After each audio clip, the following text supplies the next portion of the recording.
Sabe uma pergunta que parece simples, mas na verdade é super profunda? Qual é a forma de um sentimento? E se a alegria fosse, sei lá, uma paisagem aberta e a tristeza um vale bem fundo? Hoje, a gente vai explorar uma teoria revolucionária que busca exatamente isso: mapear a nossa mente usando a linguagem universal da geometria. Pois é, essa pergunta, com a qual cientistas e filósofos quebram a cabeça há séculos, se a alegria tivesse uma forma ou a tristeza uma textura, como seria? Parece uma ideia meio maluca, né? Mas é ela que nos leva direto para o centro da nossa conversa de hoje. Bom, o nosso roteiro hoje vai ser o seguinte: a gente começa com o problema central, que é esse tal mapa perdido da mente, e mergulha numa solução geométrica fascinante. Depois, vamos ver como essa ideia redefine a psicologia, a psicanálise e como ela cria uma paisagem totalmente nova para diagnosticar a saúde mental. E claro, no final, a gente conecta tudo de volta à arquitetura do nosso cérebro. Para entender essa ideia, a gente precisa começar com um problema bem grande, na verdade. As pessoas que estudam o cérebro, a parte física, e as que estudam a mente, a parte subjetiva, muitas vezes parecem falar línguas completamente diferentes. É como se vivessem em mundos separados. Funciona assim. De um lado, a gente tem a linguagem superobjetiva da neurociência, falando de neurônios, química, eletricidade. E do outro, a gente tem o nosso mundo interior, subjetivo, o mundo dos sentimentos, dos pensamentos, dos desejos. E essa falta de conexão, esse abismo, sempre foi um problemão para a saúde mental.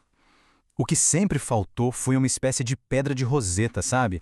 Uma linguagem universal que pudesse finalmente traduzir o mundo físico do cérebro para o mundo subjetivo da nossa experiência.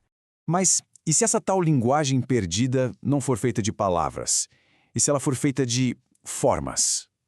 Uma nova e revolucionária ideia, a hipótese do manifold fenomenal, propõe exatamente isso: que a chave para unir mente e cérebro é a geometria. A ideia central é basicamente essa. Todo o nosso universo interior, tudo mesmo, o que a gente sente, o que a gente percebe, pode ser desenhado, mapeado como uma forma ou uma paisagem matemática. E aqui a coisa fica ainda mais fascinante.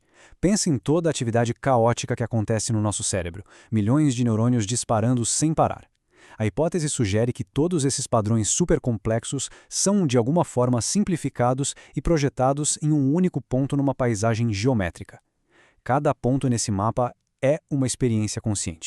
E olha, o formato dessa paisagem mental não é por acaso não. Ele é esculpido por 3 coisas que a gente pode até medir na atividade do cérebro.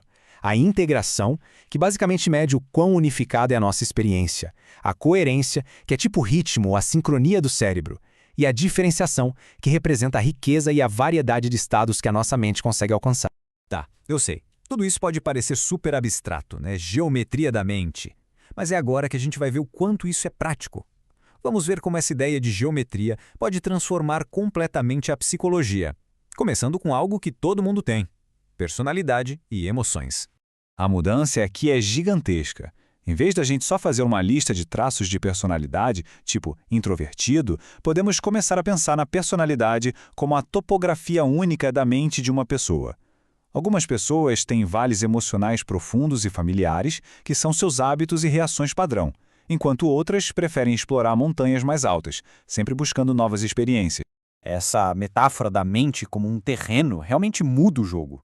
As emoções deixam de ser só estados em que a gente está e passam a ser movimentos dinâmicos através do nosso próprio mapa mental. Beleza, já falamos de personalidade e emoção. Agora, vamos mergulhar mais fundo num lugar bem misterioso, o inconsciente. Essa visão geométrica oferece uma atualização radical para os conceitos clássicos da psicanálise. O que essa teoria faz, e isso é genial, é pegar conceitos que sempre foram meio poéticos, como o inconsciente, e dar uma estrutura para eles. O inconsciente deixa de ser um lugar escondido e passa a ser talvez um nó geométrico no nosso mapa mental ou um buraco que a nossa consciência evita. E o trauma? Não é mais um monstro no porão, mas sim um bloqueio topológico que distorce todo o terreno ao redor. E essa ideia não é totalmente nova, viu? O psicanalista Jacques Lacan já brincava com isso lá atrás. Ele usou a topologia para dizer que a psique de um neurótico tem a estrutura de um touro, que é uma rosquinha, um donut. E por quê? Porque um touro tem esse buraco no meio, uma superfície que se dobra sobre si mesma. Para o Lacan, isso era a representação perfeita do desejo que está no centro da neurose, algo que nunca pode ser totalmente preenchido. Ok, já passamos pela psicologia, pela psicanálise e agora a gente chega na psiquiatria. E aqui a coisa fica séria, porque essa abordagem desafia profundamente o jeito como a gente diagnostica e trata os transtornos mentais. E essa é a grande virada de chave para a psiquiatria. A gente pode sair daquela lógica de checklist de sintomas do DSM e começar a classificar os transtornos pela forma real da experiência de uma pessoa. Sabe, 2 pessoas com diagnóstico de depressão podem ter paisagens mentais completamente diferentes e, por isso, precisariam de tratamentos diferentes. E essa imagem aqui é perfeita para entender isso. Os transtornos não são mais só uma lista de problemas. Eles são eventos que mudam a topografia da mente.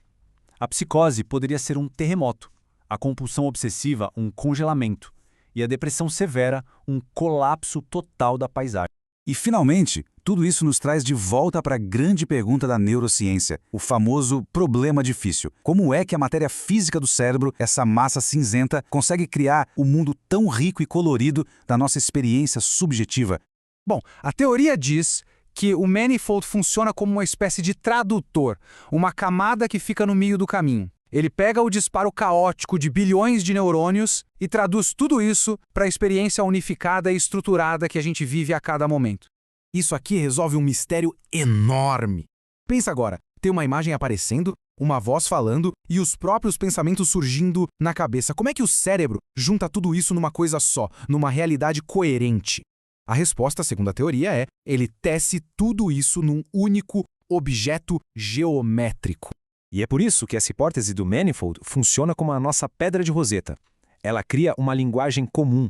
De repente, o psicanalista pode ver a forma do desejo. O psiquiatra pode ver a estrutura da patologia. E o neurocientista, a geometria da informação.